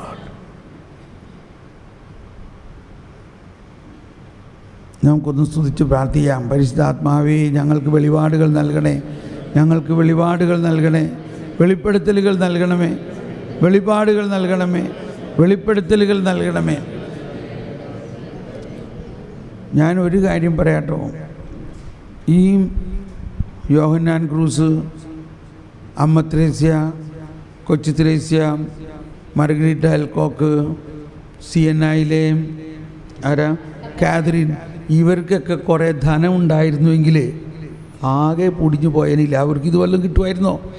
ഈ യോഹന്നാൻ ക്രൂസിനെ തല്ലിച്ചതച്ച് കുഴിയിൽ ജയിലിലിട്ടപ്പോഴാണ്, 9 മാസമായി ഇരുണ്ട മുറിയിൽ അങ്ങേരെ അടച്ചിട്ടപ്പോഴല്ലേ ഈ ഇരുണ്ട രാത്രി എന്ന അത്ഭുത പ്രതിഭാസം അദ്ദേഹത്തിന് വെളിവായത്. ഇതാണ് കർത്താവിൻ്റെ ഒരവസ്ഥ. നമ്മളെല്ലാവരിലും ഒരു പീഡിപ്പിക്കപ്പെടുകയും വേദനിക്കപ്പെടുകയും ദാരിദ്ര്യ അനുഭവത്തിലൂടെ വളരെയധികം വലഞ്ഞ് വിഷമിക്കുന്ന സമയത്താണ് നമ്മുടെ ഉൾക്കണ്ണുകൾ തുറക്കുന്നത്. അതുകൊണ്ട് അങ്ങനെയൊക്കെ നിങ്ങൾക്ക് സംഭവിക്കട്ടെ എന്ന് ഞാൻ പ്രാർത്ഥിക്കുകയാണ്. അബദ്ധമായോ? പ്രാർത്ഥിക്കട്ടെ. ഇവിടെ വന്നേക്കണം. ഇപ്പം ഇന്നലെ ഞാൻ പറഞ്ഞു പലർക്കും പഞ്ചക്ഷതങ്ങൾ കയ്യിലും കാലിലൊക്കെ കിട്ടും എന്നുള്ളത്. കിട്ടിക്കൊണ്ടിരിക്കുന്നുണ്ട് ഇപ്പോൾ ആരും പരസ്യമാക്കി പറയണ്ട. അപ്പോൾ ഷുവറായിട്ട് കർത്താവ് നമ്മളിൽ ഉണ്ടെന്നുള്ളതിൻ്റെ ഒരു അടയാളമാണത്. ഓക്കെ, നമ്മൾ പറഞ്ഞു വരുന്നത് ഇപ്പോൾ മോശയും ഏലിയായും അവിടെ വന്നത് ഈശോയോട് വരാനിരിക്കുന്ന ഈശോയുടെ ആ പീഠാനുഭവത്തെക്കുറിച്ച് അവർ തമ്മിൽ സംസാരിച്ചു. പത്രോസ് പറഞ്ഞു നമുക്ക് 3 കൂടാരം പണിയാം. അപ്പോൾ ഒരു മേഘം വന്ന് അവിടെ മൂടിയിട്ട് പറഞ്ഞു, മോശയും ഏലിയായും ആരെക്കുറിച്ച് പറഞ്ഞോ? മോശയുടെ പുസ്തകത്തിലും ഏലിയായുടെ പ്രവചനങ്ങളിലും ആരെക്കുറിച്ച് പറഞ്ഞോ? അവനിതാ വന്നിരിക്കുന്നു, മണവാളൻ, ഇവനാണ് എൻ്റെ പ്രിയപുത്രൻ, ഇനി നിങ്ങൾ അവനെ ശ്രവിക്കുക. വല്ല സംശയമുണ്ടോ ഇതിനകത്ത്? സംശയമൊന്നുമില്ലല്ലോ. ആ അർത്ഥത്തിലാണ് മാതാവ് അവിടെ പറയുന്നത്, അവൻ പറയണത് കേൾക്കുക. ഇനി മോശയും ഏലിയായോ നിങ്ങളുടെ ഫരിസേയ പ്രമാണികളോ നിങ്ങളുടെ റബ്ബായിമാരോ പറയണതല്ല കേൾക്കേണ്ടത്, അവൻ പറയുന്നത് കേൾക്കുക എന്നാണ് അതിൻ്റെ അർത്ഥം.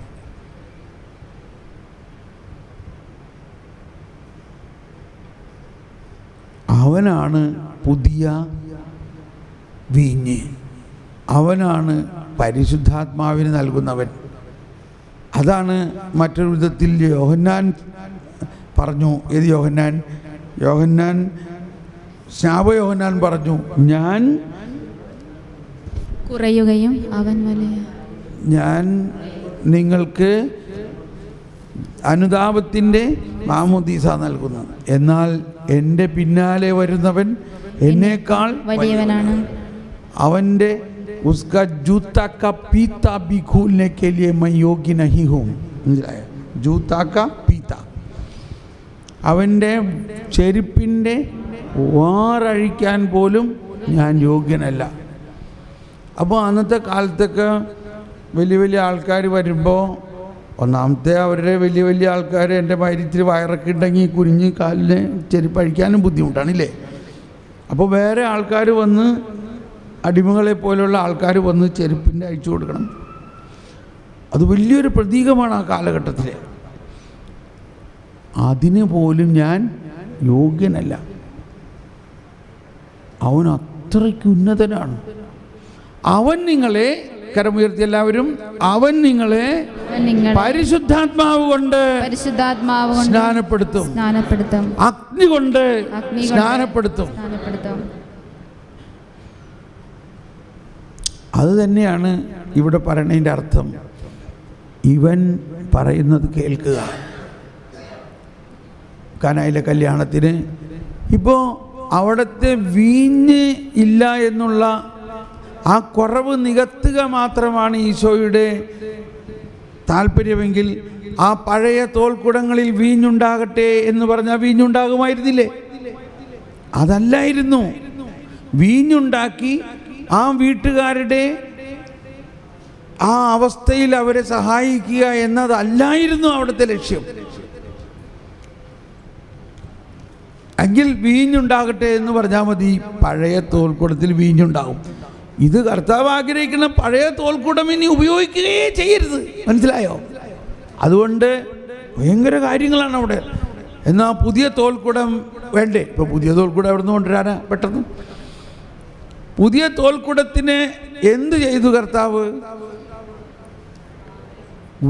കൽഭരണികൾ ഉപയോഗിച്ചു. ശുദ്ധീകരണത്തിനുള്ള വെള്ളം നിറച്ചു വെച്ചിരുന്ന കൽഭരണികൾ, ശുദ്ധീകരണത്തിനുള്ള വെള്ളം നിറച്ചു വെച്ചിരുന്ന, കാല് കഴുകാൻ വെള്ളം വെച്ചിരുന്ന കുട്ട്ളം എന്ന ഭരണിയ അല്ലെങ്കിൽ മൺകുടം. നമ്മൾ ഈ കാല് കഴുകാൻ വരാന്തയിലോ അല്ലെങ്കിൽ മുറ്റത്ത് നമ്മൾ കാല് കഴുകാറില്ലേ? ആ കാല് കഴുകാൻ വെക്കണ കുടം അല്ലെങ്കിൽ ആ ഭരണി എടുത്ത് അടുക്കളയിൽ ഉപയോഗിക്കാറുണ്ടോ? ഒരിക്കലും ഉപയോഗിക്കാറില്ല. ഇതൊക്കെ വളരെ പ്രാധാന്യമാണ്. അങ്ങനെ കാല് കഴുകാൻ ഉപയോഗിക്കുന്നത് എല്ലാം അത്ര നല്ലതല്ലാത്തവരാണ്. കാല് കഴുകുന്നവർ അടിമകളാണ്. കാല് കഴുകാൻ ഉപയോഗിക്കുന്ന മൺകുടം അവിടെ പുറത്ത് വെച്ചേക്കുള്ളൂ, അവർ നന്നായിട്ട് പരിഗണിക്കുന്നില്ല. അങ്ങനെയുള്ള ആ മൺകുടത്തിനെ കർത്താവ് മഹത്വമണിയിക്കുകയാണ്. അതെന്തിൻ്റെ പ്രതീകമാണ്? പാപം മൂലം അധപ്പതിച്ച മനുഷ്യപ്രകൃതിയുടെ പ്രതീകമാണ്. പാപം മൂലം മനുഷ്യപ്രകൃതി ആ മണ്ണിൽ നിന്നുണ്ടായ മനുഷ്യൻ്റെ പ്രതീകമാണ്. ആ മൺകുടത്തെ കർത്താവ് മഹത്വമണിയിക്കുന്നു, അതിന് വലിയ ഒരു സ്ഥാനം കൊടുക്കുന്നു. അതിൽ വെള്ളം നിറയ്ക്കാൻ പറഞ്ഞു. വെള്ളം ദൈവത്തിൻ്റെ ഒരു സൃഷ്ടിയാണ്. ആ ഗ്ലാസ് അവിടെ, ഇവിടെ. ഇതാണ് വെള്ളം. വെള്ളത്തിൻ്റെ മോളിക്യൂൾസ് എന്താണ്? ഓക്സിജനും ഹൈഡ്രജനും. ഈ ഓക്സിജനും ഹൈഡ്രജനുമായ എലിമെൻറ്റ്സ്, ഈ മോളിക്യൂൾസിനെ കർത്താവ് എന്താക്കി മാറ്റുന്നു? പുതുവീഞ്ഞാക്കി മാറ്റുന്നു. പുതുവീഞ്ഞിൻ്റെ മോളിക്യൂൾസ് എന്താണ്? CH3 CH2OH. ഇതിവിടെ പറഞ്ഞായിരുന്നു. അപ്പോൾ ഈ മോളിക്യൂൾസ് ആക്കി ഇത് മാറ്റുമ്പോൾ ഈ ഒരു സൃഷ്ടിയെ മറ്റൊരു സൃഷ്ടിയാക്കുക, പുതുവീഞ്ഞാക്കുക, ഇതാണ് കർത്താവിൻ്റെ ലക്ഷ്യം. അപ്പോൾ അങ്ങനെ പുതുവീഞ്ഞാക്കി മാറ്റുന്നതിനാണ് കർത്താവ് വന്നത്. ഇപ്പോൾ നമ്മുടെ പശ്ചാത്താപത്തിലൂടെയോ നമ്മുടെ പാപപരിഹാര ബലികളിലൂടെയോ എന്തെല്ലാം നമ്മൾ ചെയ്താലും അതിൽ പ്രവർത്തിക്കുന്ന ക്രിസ്തുവിൻ്റെ പരിശുദ്ധാത്മാവിൻ്റെ ശക്തി അതിനെ സത്ത രൂപാന്തരിക്കുമ്പോഴാണ് മനുഷ്യ വംശം മാറ്റമുണ്ടാകുന്നത്. നമ്മുടെ പ്രവൃത്തിയുടെ ഫലമല്ല. ഇങ്ങനെയാണ് പുതുവീഞ്ഞ് എന്ന് പറയുന്നത്. അപ്പം ആ പുതുവീഞ്ഞ് ആയ പരിശുദ്ധാത്മാവ് വന്നാൽ പോലും ആ പുതുവീഞ്ഞിൻ്റെ മറ്റൊരു പ്രവർത്തനം, പരിശുദ്ധാത്മാവിൻ്റെ ഒരു പ്രവർത്തനം, ഈ പുതുവീഞ്ഞ് ഒഴുകാനുള്ള പാത്രങ്ങളായ പഴയ തോൽക്കുടങ്ങളെ പുതിയ തോൽക്കുടം ആകണം. ഇപ്പോൾ ഇനി നമ്മൾ മനസ്സിലാക്കാൻ പോകുന്നത്, നമ്മളെല്ലാവരും പുതിയ തോൽക്കുടം ആയാൽ മാത്രമേ ഈ രക്ഷയുടെ അനുഭവം പൂർണ്ണമായിട്ടുണ്ടാകുള്ളൂ. ഇതിനാണ് നമ്മൾ കരിസ്മാറ്റിക്കിൽ പറയാറുള്ളത് എന്താ? പുതിയ സൃഷ്ടിയാകണം എന്നതാണ് സർവപ്രധാനം. ഇതാരുടെ ഒച്ചയാ? നായിക്കാമ്പരം അച്ഛൻ്റെ കണ്ടോ? തിരിച്ചറിഞ്ഞു കേട്ടിട്ടില്ലേ? പുതിയ സൃഷ്ടിയാവുക എന്നതാണ് സർവപ്രധാനം. ഹല്ലേലൂയ. കേട്ടില്ലേ നിങ്ങൾ? പക്ഷെ ഇപ്പം അങ്ങനെ ആരും കേൾക്കാറില്ല. വേറെ ആരും പറയണം കേൾക്കാറില്ല. പുതിയ സൃഷ്ടിയാകണതിനെക്കുറിച്ച് കേൾക്കണ്ടോ? കേൾക്കണ്ടാവുമായിരിക്കും അല്ലേ? അപ്പോൾ എന്താണ് അതിൻ്റെ അർത്ഥം? എങ്ങനെയാണ് ഈ പുതിയ സൃഷ്ടിയാവുക? അതാണ് പൗലോസ്ലീഹ 2 കൊരിന്ത്യർ 5:17 ഗലാത്യ ലേഖനത്തിൽ 6:15 എല്ലാം പറഞ്ഞിരിക്കുന്നത്. 2 കൊരിന്ത്യർ 5:17 എന്താ? ക്രിസ്തുവിലായിരിക്കുന്നവൻ ക്രിസ്തുവിൽ ആയിരിക്കുന്നവൻ പുതിയ സൃഷ്ടിയാണ്, പുതിയ സൃഷ്ടിയാണ്. പഴയത് കടന്നുപോയി, പഴയത് കടന്നുപോയി, ഇതാ ഇതാ പുതിയത് വന്നു കഴിഞ്ഞു. വന്നു കഴിഞ്ഞിരിക്കുന്നു. ഓ എൻ്റെ ദൈവമേ, നമ്മൾ ഒരു കണക്കിന് ഇവിടം വരെ എത്തി ഇല്ലേ? ഈ ടോപ്പിക്ക് കറക്റ്റായിട്ടുണ്ട്. ഇപ്പോൾ ഇനി നമ്മൾ മനസ്സിലാക്കേണ്ടത് എങ്ങനെയാണ് ഈ പുതിയ സൃഷ്ടിയാവുക എന്നതാണ്. ഗലാത്യ ലേഖനം 6:15 പറയുന്നതും ഇത് തന്നെയാണ്. പരിച്ഛേദന കർമ്മം നടത്തുന്നതിലോ നടത്താതിരിക്കുന്നതിലോ കാര്യമില്ല. പുതിയ സൃഷ്ടിയാവുക എന്നതാണ് പരമപ്രധാനം. ഒന്നെല്ലാവരും ശബ്ദം ഉയർത്തിയേറ്റ് പറഞ്ഞേ. പരിച്ഛേദന കർമ്മം നടത്തുന്നതിലോ നടത്താതിരിക്കുന്നതിലോ കാര്യമില്ല. പുതിയ സൃഷ്ടിയാവുക എന്നതാണ് പരമപ്രധാനം. ഒന്ന് സ്തുതിച്ച് പ്രാർത്ഥിക്കുക. പരിശുദ്ധാത്മാവേ, അതാ പുതിയ സൃഷ്ടിയാകാനായിട്ടൊരു ആഗ്രഹം ഉണ്ടാകുക. നമ്മൾ പുതിയ സൃഷ്ടിയാണ്, എന്തെങ്കിലും കുറച്ചുകൂടി ആഗ്രഹിക്കുക. പൂർണ്ണമായിട്ട് ഞങ്ങൾ പുതിയ സൃഷ്ടിയാകാൻ. ഓ പരിശുദ്ധാത്മാവേ, ഞങ്ങൾ പുതിയ സൃഷ്ടിയാക്കണേ. പരിശുദ്ധാത്മാവേ, പുതിയ സൃഷ്ടിയാക്കണേ. Thank you. ഇപ്പം നോക്കിയേ, പുതിയ സൃഷ്ടിയാകുമ്പോൾ നമ്മൾ എന്തായി മാറും? പുതിയ തോൽക്കുടമായി മാറും. അല്ലെങ്കിൽ നമ്മൾ പഴയ തോൽക്കുടമാണ്. പഴയ തോൽക്കുടം എന്ന് പറഞ്ഞാൽ എന്താ അർത്ഥം? പഴയ മനുഷ്യൻ എന്ന് പറഞ്ഞാൽ എന്താ അർത്ഥം? അപ്പോൾ പണ്ടൊക്കെ ഞാൻ വിചാരിച്ചിരുന്നത് പാപം മൂലം കലുഷിതമായ പഴയ മനുഷ്യൻ എന്നാണ്. പഴയ മനുഷ്യൻ എന്ന് പറഞ്ഞാൽ ആരാ? ഫരിസേയനാണ്. ആരാ പോകുന്നേ? ഫരിസേയൻ പോകുന്നേ. എന്താ ഫരിസേയൻ പോകുന്നേ? അങ്ങനെ ആരോ ഒരാൾ പാടിയത് ഓർക്കുകയാണ് നമ്മുടെ ധ്യാനത്തിൽ. ഈ ഫരിസേയനാണ് നമ്മളിലുള്ള പഴയ മനുഷ്യൻ എന്ന് നമ്മൾ മനസ്സിലാക്കണം. എങ്ങനെയുണ്ട്? ഇന്നലെ ഞാൻ ഒരു ദിവസം ഒന്ന് ഫരിസേയനെ മാറ്റാൻ നോക്കിയതുകൊണ്ട് രാത്രി ഇന്നൊക്കെ വല്ലതൊക്കെ ചെയ്തോ നിങ്ങൾ? നമുക്ക് ഇന്ന് ഇവിടെ വെച്ച് തന്നെ ഒന്നങ്ങ് പ്രാക്ടീസ് ചെയ്താലോ? ഇന്ന് ശേഷ സമയം, ഇന്ന് രാത്രി, നാളെ രാവിലെ വരയ്ക്കും ഡിക്ലെയർ ചെയ്തിരിക്കുന്നു, ആരും ഫരിസേയ സ്വഭാവം പുറത്തെടുക്കരുത്. അതിനെ ഒന്ന് കൺട്രോൾ ചെയ്യാൻ ശ്രമിക്കുക. വളരെ ബുദ്ധിമുട്ടാണ്. എനിക്ക് തന്നെയാണ് ഏറ്റവും ബുദ്ധിമുട്ട്. മനസ്സിലായോ? ഇന്ന് നമുക്ക് ഇവിടെ വെച്ചൊന്ന് പ്രാക്ടീസ് ചെയ്ത് നോക്കാം. പ്രാക്ടീസ് എന്ന് പറഞ്ഞു കഴിഞ്ഞാൽ നമ്മളിപ്പോൾ ഇത്രയൊക്കെ കേട്ടിട്ടും അല്ലെങ്കിൽ കേട്ടതിൻ്റെ വെളിച്ചത്തിലും നമ്മൾ മറ്റൊരാളെ കാണുമ്പോൾ നീ എന്താ ഇങ്ങനെ ചെയ്യണേ, നീ എന്താ അങ്ങനെ ചെയ്യണേ, ഇത് ശരിയല്ല, അത് ശരിയല്ല, ഇങ്ങനെയൊക്കെ പറയാൻ തോന്നുമ്പോൾ മിണ്ടണ്ട. ഇപ്പോൾ ഒരു തമാശ ഓർക്കാണ്. ഞാൻ തമാശ പറയാൻ എനിക്കൊന്നും അറിഞ്ഞൂടാ. വേണ്ട, അത് പറയണ്ട.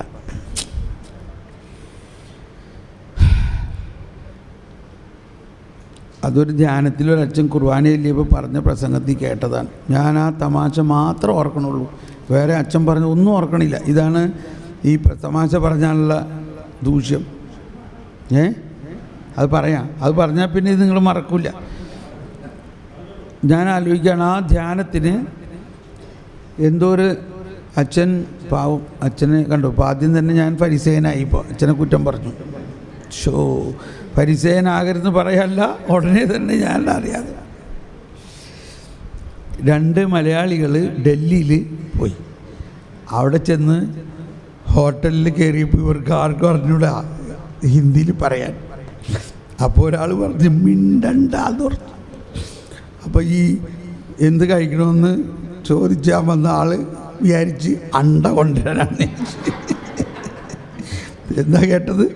മിണ്ടണ്ടെന്ന് കേട്ടപ്പോൾ അവൻ വിചാരിച്ചു അണ്ട കൊണ്ടുവരാനാണ് പറഞ്ഞതെന്ന് പറഞ്ഞിട്ട് അവൻ അണ്ട കൊണ്ടുവന്നു എന്ന് പറഞ്ഞാൽ കോഴിവട്ടം കൊണ്ടുവന്നു.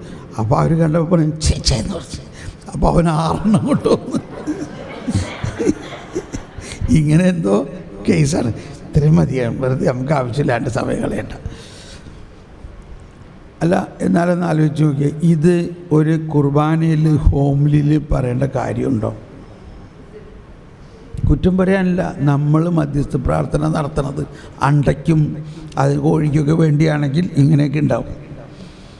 ദൈവിക വെളിപാടുകൾ പറയേണ്ട സമയമാണിത്. ദൈവിക വെളിപാടുകൾ കുർബാനയിലാണ് ഏറ്റവും കൂടുതൽ അനാവരണം ചെയ്യപ്പെടുന്നത്.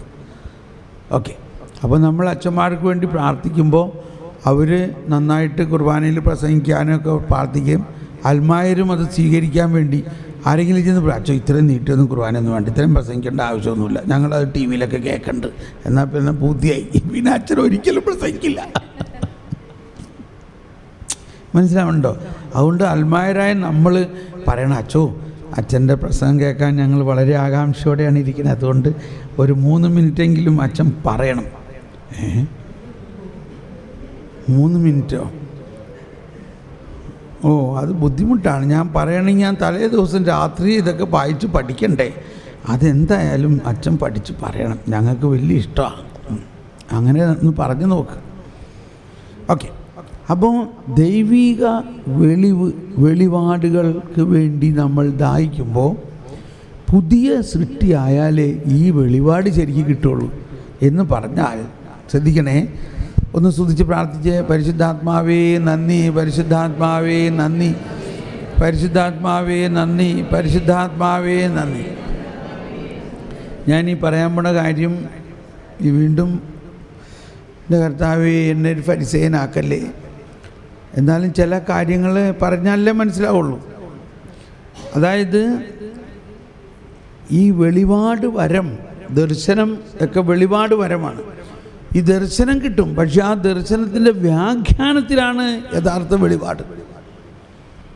ഇപ്പം ഞാൻ എപ്പോഴും പറയുന്നൊരു കാര്യം, എനിക്ക് വേറെ ഒരുപാട് ഉദാഹരണങ്ങളുണ്ടെങ്കിൽ ഇത് തന്നെ വരണത്. ഒരിടത്ത് ഞാൻ ചെന്നപ്പോൾ അവർ പറഞ്ഞു, ഒരാൾ വന്നിട്ട് സാറൊന്ന് പ്രാർത്ഥിച്ച് നോക്കി, എൻ്റെ 2 ഫിഷിംഗ് ബോട്ടും വർക്ക് ചെയ്തിട്ട് കുറേ നാളായി, അത് വർക്ക് ചെയ്യണില്ല, അതെന്താ കാരണം എന്നൊന്ന് പ്രാർത്ഥിച്ച് നോക്കിയെന്ന് പറഞ്ഞു. ഞാൻ പറഞ്ഞു, എന്തീ പറയണേ, ഫിഷിംഗ് ബോട്ട് വർക്ക് ചെയ്യണില്ലെങ്കിൽ ഞാൻ അതിങ്ങനെ ദർശനത്തിലൂടെ പ്രാർത്ഥിക്കേണ്ട കാര്യമല്ല. ഇത് ആത്മീയ വരങ്ങൾ ആത്മീയ കാര്യങ്ങൾക്കുള്ളതാണ്. അതെന്താ അങ്ങനെ പറയണേ? സാറിനെ പോലെയുള്ള ഒരാൾ പ്രാർത്ഥിച്ച് കർത്താവ് ദർശനം കൊടുത്തതനുസരിച്ചാണ് ഞാൻ ഈ ബോട്ട് മേടിച്ചത്. എൻ്റെ കർത്താവേ, ഞാൻ പറഞ്ഞു, അയ്യോ ചേട്ടാ അത് ഭയങ്കര തെറ്റാണ്, അങ്ങനെ ചെയ്യാൻ പാടില്ല. അതങ്ങനെ പറയണേ? ദർശനത്തിൽ കണ്ടെന്നേ. അദ്ദേഹം എൻ്റെ മുമ്പിൽ വെച്ച് പ്രാർത്ഥിച്ചപ്പോൾ 2 ഫിഷിംഗ് ബോട്ട് കണ്ടു, അതുകൊണ്ടാണത് മേടിച്ചത്. എൻ്റെ ചേട്ടാ, ദർശനത്തിൽ കണ്ടു എന്നത് ശരിയാണ്, അതാണ് ദർശനത്തിൻ്റെ ഒരു ഭാഗം. എന്നാൽ അതിൻ്റെ വ്യാഖ്യാനം എന്താണ്, അതിൻ്റെ അർത്ഥം എന്താണെന്നുള്ളതാണ് ദർശനത്തിൻ്റെ പ്രധാന വിഷയം. ദർശനങ്ങൾ ഒന്നും തന്നെ ഭൗതിക കാര്യങ്ങൾക്ക് വേണ്ടിയുള്ളതല്ല. ആത്മീയ വരങ്ങൾ ആത്മീയ കാര്യങ്ങൾക്കാണ്. ഒന്ന് പറഞ്ഞെല്ലാവരും, ആത്മീയ വരങ്ങൾ ആത്മീയ കാര്യങ്ങൾ. 1 കൊരിന്ത്യർ 14:26 അത് എഴുതി വെച്ചാൽ മതി, അവിടെ എഴുതിയിട്ടുണ്ട്. അപ്പം ഞാൻ പറഞ്ഞു, ദൈവമേ എന്തൊരു പ്രശ്നമാണ്. ഇപ്പം മനസ്സിലായോ? 2 വർഷമായിട്ട് ആ ബോട്ട് ഓടാണ്ട് കിടക്കണത്. അപ്പോൾ പിന്നെ എന്താ കാരണം, എന്താ അതിൻ്റെ അർത്ഥം? അങ്ങേര് ബോട്ട് കണ്ടു എന്നുള്ളത് ശരിയാ, എന്നാൽ നമുക്കൊന്ന് പ്രാർത്ഥിച്ച് നോക്കാം. കർത്താവേ, അതിൻ്റെ വ്യാഖ്യാനം എന്താണ്? 2 ബോട്ട് ദർശനത്തിൽ കണ്ടു, അതും കൊണ്ട് ഇയാൾ പറഞ്ഞു ബോട്ട് മേടിക്കാൻ പറഞ്ഞു. അങ്ങനെ ബോട്ട് മേടിച്ചു. ബോട്ട് 2 വർഷമായിട്ട് ഇങ്ങനെ കിടക്കണം. ലക്ഷക്കണക്കിന് രൂപ ബാങ്കിൽ നിന്ന് ലോൺ എടുത്തതിന് അതിൻ്റെ പലിശയ്ക്ക് പലിശ ആയിക്കൊണ്ടിരിക്കണം. ഭയങ്കര പ്രശ്നം. അപ്പം ഞാൻ പറഞ്ഞു, നമുക്ക് പ്രാർത്ഥിക്കാം. പരിശുദ്ധാത്മാവേ, ഈ ജ്ഞാനം നൽകണേ. ഈ 2 ബോട്ട് കാണിച്ചതിൻ്റെ അർത്ഥം എന്താണ്, അതിൻ്റെ വ്യാഖ്യാനം തരണേ എന്ന് പ്രാർത്ഥിച്ചപ്പോൾ വ്യാഖ്യാനം വന്നു ഇങ്ങനെ, ഇയാൾ 2 ബോട്ടിലാണ് കാല് വെച്ചിരിക്കുന്നത്. Price the Lord. അപ്പോൾ അയാൾ ഉടനെ പറഞ്ഞു, ഓ അത് ശരിയാണ് സാറേ, അത് ശരിയാണ്, അത് കൃത്യമാണ്. ഞാനിവിടെ പ്രാർത്ഥനാ ഗ്രൂപ്പിൻ്റെയൊക്കെ ലീഡറുമാണ്, പക്ഷെ അതേ സമയത്ത് എനിക്ക് പാണ്ടിച്ചേരിയിൽ ഒരു ഫോറിൻ ലിക്കർ ഷാപ്പുമുണ്ട്. അപ്പോൾ അത് നിർത്താനാണ് ഈ പറഞ്ഞതിൻ്റെയൊക്കെ അർത്ഥം. നിങ്ങൾ ഒരു ബോട്ടിൽ ജീവിക്കണം, നിങ്ങളുടെ ജീവിതത്തെ ക്രമപ്പെടുത്തണം. അതൊരു ആത്മീയമായ കാര്യമാണ്. അപ്പോൾ ഇത് ഞാൻ പറഞ്ഞത് ആരെയും കുറ്റപ്പെടുത്താനല്ല, ഇത് വളരെ പ്രധാനപ്പെട്ട ഒരു വെളിപാടായിരുന്നത്. ആത്മീയ കാര്യങ്ങൾക്ക് വേണ്ടി ആണ് ആത്മീയ വരങ്ങൾ. ആത്മീയ വരങ്ങൾ ഭൗതിക കാര്യങ്ങളിൽ ഉപയോഗിക്കപ്പെട്ടാൽ അതിൻ്റെ വ്യാഖ്യാനം അതല്ല കൃത്യം. അതുമൂലമുണ്ടാകുന്ന പാകപ്പിഴകൾ ഇതുപോലെയും ഇതിനേക്കാൾ ഭയാനകമായിരിക്കും.